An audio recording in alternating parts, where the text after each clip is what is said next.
ఎవరి కంటికి కనపడకుండా అమ్మవారు అక్కడ ఎలా కూర్చుందో అమ్మవారు ఇక్కడ కనపడింది.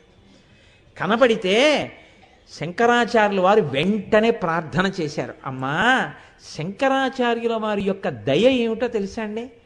ఆయన ఏది చూసినా మళ్ళీ అమ్మవారిని ప్రార్థన చేసి తన శిష్యులకి అనగా లోకానికి అంతటికి అందించేశారు. తను దాచుకోలేదు ఆయన. అమ్మా, నేను దర్శనం చేశాను, రేపు నీ బిడ్డలందరూ కూడా చూడాలి కదా, అలా చూడ్డానికి వీలుగా అమ్మా నన్ను అనుగ్రహించు అన్నారు.